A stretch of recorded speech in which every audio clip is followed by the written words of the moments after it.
कक्षा 10वीं के समस्त विद्यार्थियों को इस दिवस की प्रातः बेला का हार्दिक अभिवादन। आशा करता हूँ कि सारे विद्यार्थी अपने अपने घरों में कुशल पूर्वक से होंगे। वे इस कोरोना काल से विषम परिस्थिति में भी अपने ज्ञान में उत्तरोत्तर वृद्धि करते जा रहे होंगे।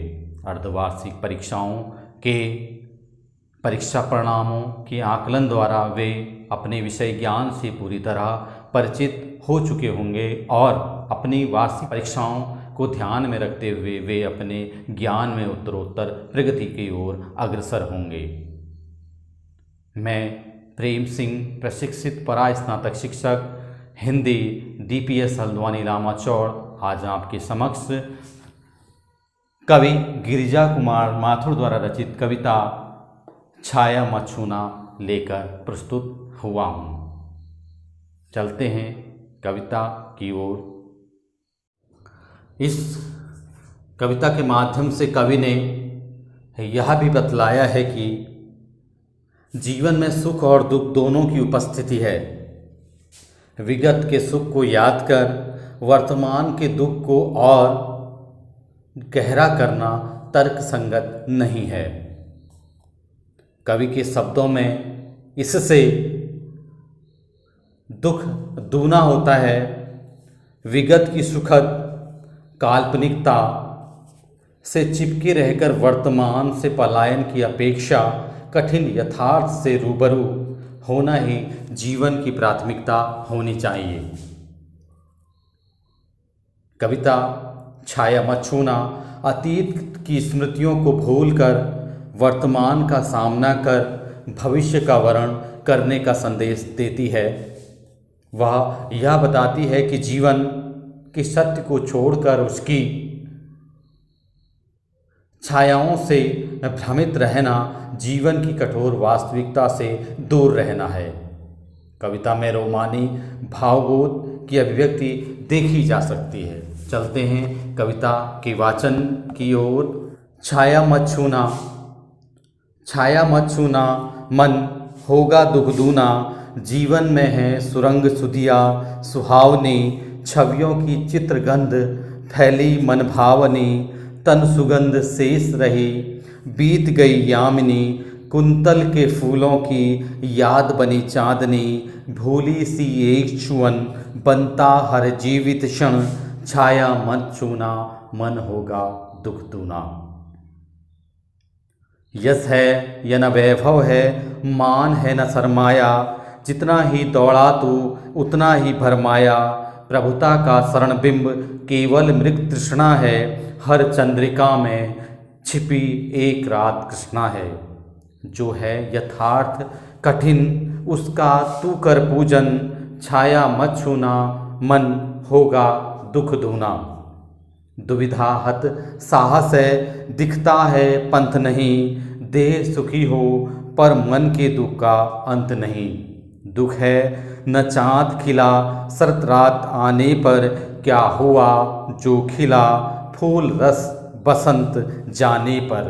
जो ना मिला भूल उसे कर तू भविष्य वरण, छाया मत छूना मन होगा दुख दूना।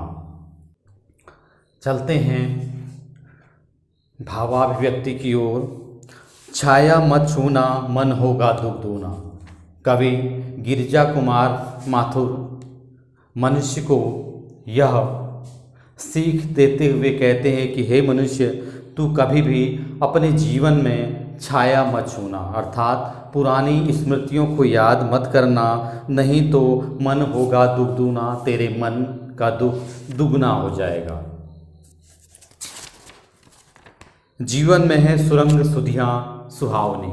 कवि कहते हैं कि इस जीवन में सुरंग अच्छे रंग बिरंगी अच्छी यादें, सुधियाँ यादें, पुराने अतीत की अनेक सुंदर सुहावनी यादें समाई हुई हैं। छवियों की चित्रगंध फैली मन भावनी, और उन यादों की स्मृति हमारे मानस पटल पर एक सुगंधित गंध की तरह फैली हुई हैं, एक सुगंध की तरह फैली हुई हैं। तन सुगंध शेष रही, बीत गई यामिनी। हमारे शरीर में केवल उनकी यादें ही शेष रह गई हैं, उनकी छवियां ही शेष रह गई हैं और रात्रि व्यतीत हो चुकी है, अर्थात समय निकल चुका है। केवल उनकी यादें ही हमारे मानस पटल पर शेष रह गई हैं। कुंतल के फूलों की याद बनी चांदनी।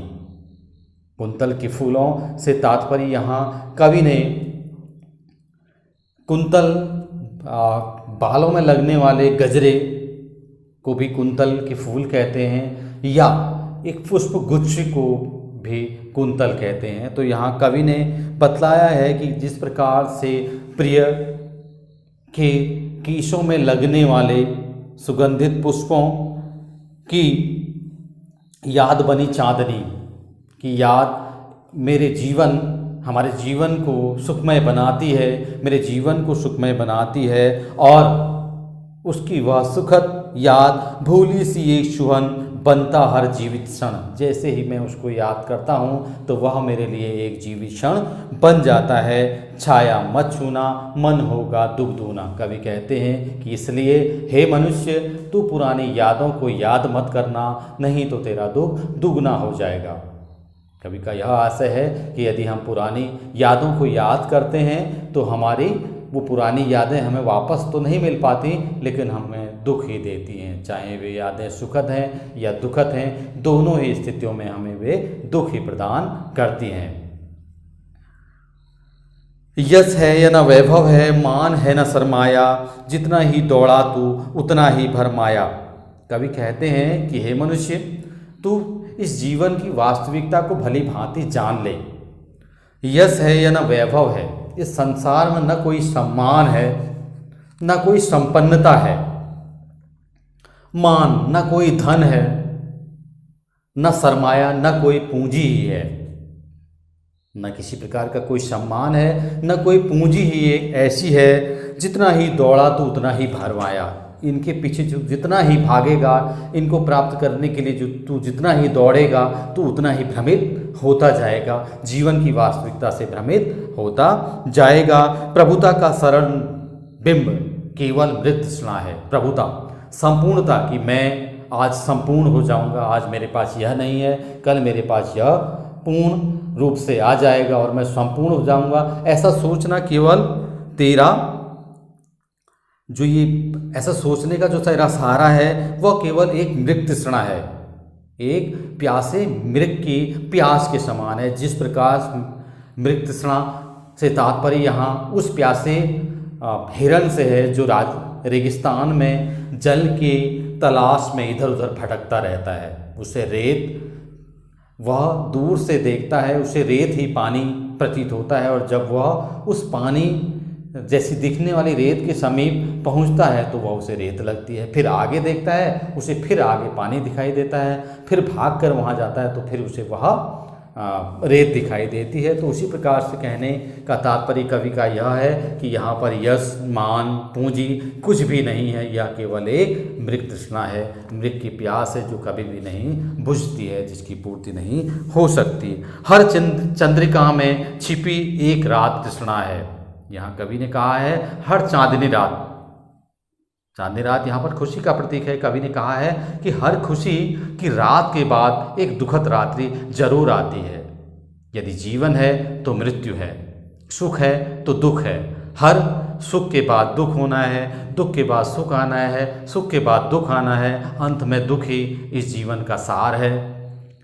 इसलिए हर चंद्रिका में छिपी एक रात तृष्णा है, हर सुखद पल में एक दुख समाहित है। जो है यथार्थ कठिन उसका तू कर पूजन। कवि कह रहे हैं जीवन की जो वास्तविकता है तू उसका पूजन कर, अर्थात तू उसको अपना ले। अर्थात जीवन की यही वास्तविकता है कि जीवन दुखमय है, इसमें कहीं भी कोई भी सुख नहीं है। यदि सुख है तो वह केवल हमारा एक भ्रम है। छाया मत छूना, मन होगा दुख दूना। कवि कहते हैं कि हे मनुष्य, इसलिए तू कभी भी पुरानी स्मृतियों को याद मत करना, नहीं तो तेरे मन का दुख दुगना हो जाएगा। दुविधा हत साहस है, दिखता है पंथ नहीं, देह सुखी हो पर मन के दुख का अंत नहीं। दुविधा साहस है। कवि पुनः कहते हैं कि हे मनुष्य, यहाँ पर मनुष्य का जो भी साहस है वो दुविधाग्रस्त है। उसे अनिर्णय की स्थिति कह सकते हैं। वह कभी भी यह निर्णय नहीं ले सकता है कि उसके लिए यह सही है, उसके लिए यह सही है। वह हमेशा दुविधा में ही अपना जीवन जीता रहता है। दिखता है पंथ नहीं, उसको सही पंथ बिल्कुल भी दिखाई नहीं देता, क्योंकि जीवन का वास्तविक पंथ, सच्चाई यही है कि जीवन नश्वर है और इस जीवन को एक दिन नष्ट हो जाना है, और यह बात हर किसी को दिखती नहीं है। देह सुखी हो पर मन के दुख का अंत नहीं। वह कह रहे हैं कि यदि जिस मनुष्य का शरीर स्वस्थ है लेकिन उसके मन में भी अनेक प्रकार के दुख हैं, अर्थात जो मनुष्य शरीर से सुखी है लेकिन वह मानसिक रूप से सुखी नहीं है, उसे कोई ना कोई पीड़ा, मानसिक पीड़ा अवश्य है। दुख है न चाँद खिला शरत रात आने पर। कवि कह रहे हैं कि मुझे इस बात का दुख है कि चंद्रमा शरत रात्रि आने पर न खिल सका। अर्थात कवि ने यहाँ पर प्रतीक बनाया है कि यदि हमने सही कार्य सही समय पर न किया तो इसका दुख है। प्राय आपने देखा होगा कि आप लोगों ने कई लोगों के मुंह से प्राय सुना होगा कि हम लोग यदि बचपन में पढ़े होते तो आज कहीं और होते।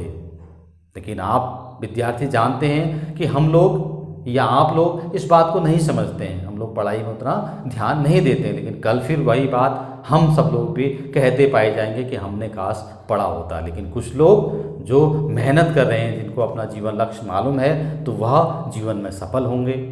तो इसलिए हमें यह बात अनुसरण करनी चाहिए। क्या दुख है न खिला, दुख है न चाँद खिला शरत रात आने पर, क्या हुआ जो खिला फूल रस बसंत जाने पर। कवि कहते हैं कि जो सही समय पर जो कार्य नहीं हुआ उसका हमें दुख है, दुख होना भी चाहिए। क्या हुआ जो खिला फूल रस बसंत जाने पर, लेकिन यदि समय के गुजरने के बाद भी यदि हमने कुछ पा लिया तो उस पर हमें दुख भी व्यक्त नहीं करना चाहिए, क्योंकि हमने अपना समय अपने आप खोया है, उसके लिए कोई जिम्मेदार नहीं है। हमें दुख महसूस नहीं करना चाहिए। जो न मिला भूल उसे कर तू भविष्य वरण। तुझे जो प्राप्त नहीं हुआ है उसको भूल जा, और जो तुझे प्राप्त हो सकता है, जो तेरे लिए भविष्य में है, उसे तू अपना ले, उसी को अंगीकार कर ले। इसलिए हे मनुष्य, छाया मत छूना, मन होगा दुख दूना। तू कभी भी इन विगत या अतीत की यादों को याद मत करना, नहीं तो तेरे मन का दुख दूना हो जाएगा। काव्य सौंदर्य की बात करें, काव्य सौंदर्य में भाव सौंदर्य, यहाँ कवि ने अतीत को भूलने की बात पर जोर दिया है कि हमें अतीत को याद नहीं करना चाहिए। यहाँ कवि ने वर्तमान में जीवन जीकर भविष्य वरण करने की बात की है। शिल्प सौंदर्य, भाषा संस्कृतनिष्ठ हिंदी, रस शांत रस, छंद स्वच्छंद कविता, शब्द शक्ति लक्षणा, गुण माधुर्य। इस प्रकार कवि ने इन पंक्तियों के माध्यम से जीवन की वास्तविकता को स्वीकार करने और विगत की यादों को याद कर दुखी न होने की बात पर बल दिया है। आशा करता हूँ कि सारे विद्यार्थी इन पंक्तियों की भावाभिव्यक्ति, भावार्थ को भलीभांति समझ चुके होंगे और वे उन्हें अपने वाक्यों में पिरोने में समर्थ हो चुके होंगे।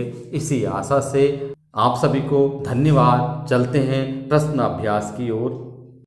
प्रश्न नंबर 1, कवि ने कठिन यथार्थ के पूजन की बात क्यों कही है? कवि के अनुसार व्यक्ति को यथार्थ या वर्तमान का जीवन व्यतीत करना चाहिए। यथार्थ का जीवन अत्यंत कठिन होता है, इसमें विगत की स्मृतियों के लिए स्थान नहीं होता। जीवन की प्रत्येक बात में कठिनाइयों का सामना करना पड़ता है, इसलिए कवि ने भ्रमरूपी विगत को छोड़ कठिन यथार्थ के पूजन की बात कही है।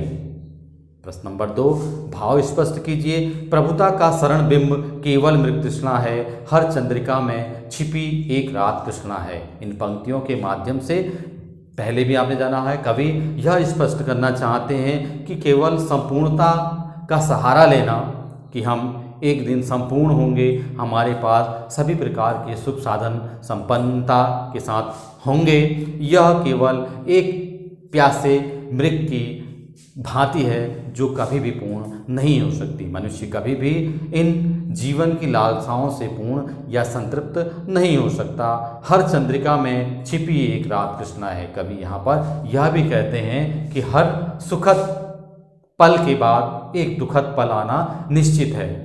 हमारा जीवन हो चुका है, एक सत्य हमने जान लिया और हमारी अब मृत्यु होनी बाकी है, जो जीवन का शेष सत्य है। अतः हमें अपने सारे कार्य उस मृत्यु को ध्यान में रखते हुए अपने जिम्मेदारी पूर्ण और सही प्रकार से अपने साथ साथ दूसरों के हित को ध्यान में रखकर किए जाने चाहिए।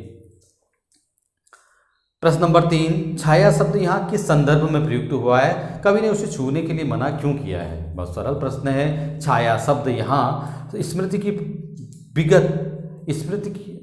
छाया शब्द यहाँ विगत की पुरानी यादों के लिए प्रयुक्त हुआ है। कवि ने इसे छूने से इसलिए मना किया है कि इसको छूने से भ्रम की स्थिति उत्पन्न होती है और मनुष्य के मन का दुख दुगुना हो जाता है, जो व्यक्ति को आगे बढ़ने में रोकती है। आपने देखा होगा कई लोग सुखद यादों के सहारे अपने शेष जीवन को अंधकारमय कर देते हैं।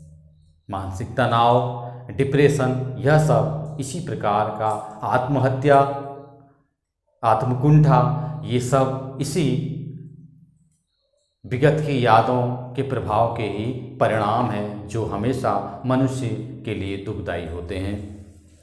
प्रश्न नंबर 4, कविता में विशेषण के प्रयोग से शब्दों के अर्थ में विशेष प्रभाव पड़ता है, जैसे कठिन, यथार्थ। कविता में आए ऐसे अन्य उदाहरण छांटिए, लिखिए और यह भी लिखिए कि इससे शब्दों के अर्थ में क्या विशेषता पैदा हुई। दुगदुना, यह परिमाणवाचक विशेषण है, इसमें अधिकता का आभास होता है। रात कृष्णा, यह गुणवाचक विशेषण है, कृष्णा से आशय काले रंग से है, अंधेरी रात से है।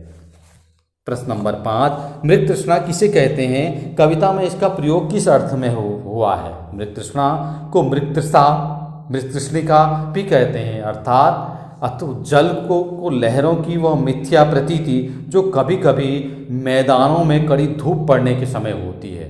कवि ने आदमी के बड़प्पन की भावना के अर्थ में मृग तृष्णा का प्रयोग किया है, क्योंकि जिस प्रकार से रेगिस्तान में मृग की प्यास कभी नहीं बुझ पाती है, उसी प्रकार से मनुष्य की संपूर्णता की प्यास कभी भी नहीं बुझ पाती है। प्रश्न नंबर 6, बीती ताही विसार दे आगे की सुधि ले, यह भाव कविता की किस पंक्ति में झलकता है?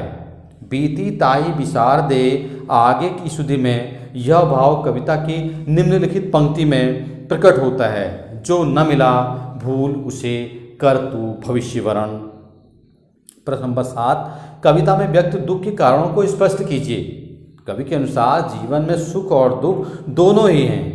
जीवन में दुख का कारण विगत को याद करना होता है, इससे दुख दूना हो जाता है। कवि अतीत की स्मृतियों को भूलकर वर्तमान का सामना कर भविष्य का वर्ण करने का संदेश देता है।